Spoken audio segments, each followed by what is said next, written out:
പരിശുദ്ധമായ ദുൽഹിജ്ജ മാസം വലിയ പുണ്യമേറിയ മാസമാണ്. അല്ലാഹു ഏറെ ആദരിച്ച മാസമാണ്.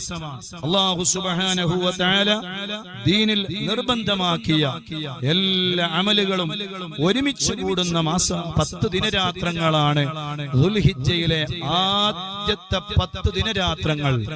വൽ ഫജ്രി വലയാലിൻ അശ്ർ, അതേ പ്രഭാതത്തെ തന്നെയാണ് സത്യം. വലയാലിൻ അശ്ർ, 10 ദിനരാത്രങ്ങളെ തന്നെയാണ് സത്യം. ആ 10 ദിനരാത്രങ്ങൾ ഏതാണ്? പരിശുദ്ധമായ ദുൽഹിജ്ജ 1 മുതൽ 10 വരെയുള്ള ദിവസങ്ങളാണ് എന്ന് മഹാന്മാര് രേഖപ്പെടുത്തി വെച്ചതായി കാണാം. ഒരുപക്ഷേ നാളത്തെ രാവ് പരിശുദ്ധമായ ദുൽഹിജ്ജയുടെ 1-ാമത്തെ രാവാവുകയാണ്, അല്ലെങ്കിൽ മറ്റന്നാൾ എന്തായാലും ദുൽഹിജ്ജയുടെ 1-ാമത്തെ രാവാണ്. മാഷാ അല്ലാഹ്, ഇനിയുള്ള ദിനരാത്രങ്ങൾ പുണ്യമേറിയ ദിനരാത്രങ്ങളാണ്. ആദരിക്കേണ്ടതുപോലെ ആദരിക്കണം. അല്ലാഹ് ആദരിച്ചതിനെ നമ്മൾ ആദരിച്ചാൽ അല്ലാഹു നമ്മളെ വെറുതെയാക്കുകയില്ല. അല്ലാഹു നമുക്ക് എല്ലാ അനുഗ്രഹങ്ങളും ചൊരിയും.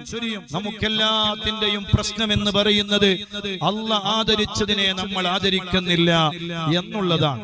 പരിശുദ്ധമായ ദുൽഹിജ്ജയുടെ 10 ദിനരാത്രങ്ങൾ എന്ന് പറയുന്നത് ഒരു വിശ്വാസി മനസ്സിലാക്കണം, അല്ലാഹു നിർബന്ധമാക്കിയ എല്ലാ അമലുകളും ഒത്തുവരുന്ന ദിനരാത്രങ്ങളാണ്.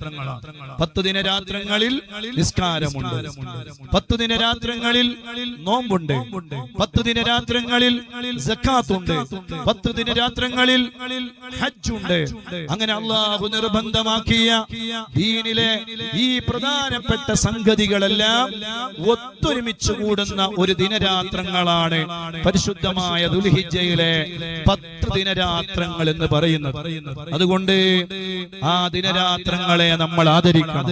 മഹാനായ സയ്യിദുനാ ഖലീലുല്ലാഹി ഇബ്രാഹിം നബി അലൈഹിസ്സലാമിന്റെയും മഹദിയായ ബീവി സയ്യിദ ഹാജറ ഉമ്മ റളിയല്ലാഹു അൻഹയുടെയും മഹാനായ നബിയുല്ലാഹി സയ്യിദുനാ ഇസ്മാഈൽ അലൈഹിസ്സലാമിന്റെയും ഓർമ്മകൾ അയവിറക്കുന്ന ദിനരാത്രങ്ങളാണ്. അതുകൊണ്ട് നഷ്ടപ്പെടുത്തല്ല, വെറുതെയാക്കല്ല. ഇസ്മായിൽ നബി അലൈഹിസ്സലാം 11 വയസ്സുകാരനായ പൊന്നുമോനാണ്. ആ പൊന്നുമോനെ അറുക്കാൻ വേണ്ടി കൊണ്ടുപോവുകയാണ്. അറുക്കാൻ വേണ്ടി ബാപ്പയതാ പൊന്നുമോനെ മലർത്തിക്കിടത്തുകയാണ്.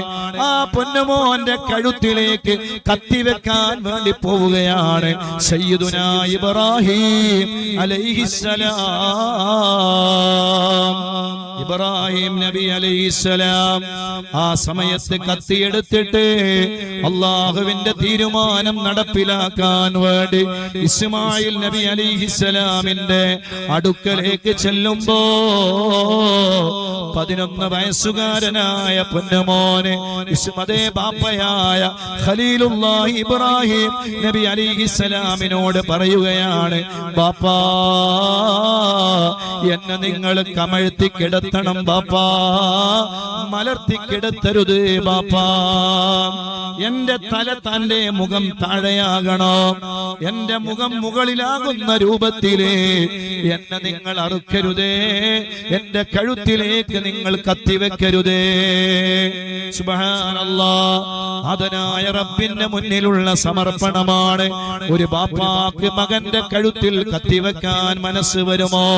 കത്തിവെക്കുന്നു എന്നറിഞ്ഞാൽ അതിന്റെ മുന്നിൽ കിടന്നു കൊടുക്കാൻ കഴിയുമോ? ഇല്ലേ, ഇല്ല. പക്ഷേ നാഥനായ റബ്ബിന്റെ തീരുമാനമാണ്. ആ തീരുമാനം നടപ്പിലാവാൻ പോവുകയാണ്. വൈമനസ്യം കാണിച്ചില്ല, വേദന കാണിച്ചില്ല. 11 വയസ്സുകാരനായ പൊന്നുമോനെ എഴുന്നേറ്റ് ഓടിയില്ല.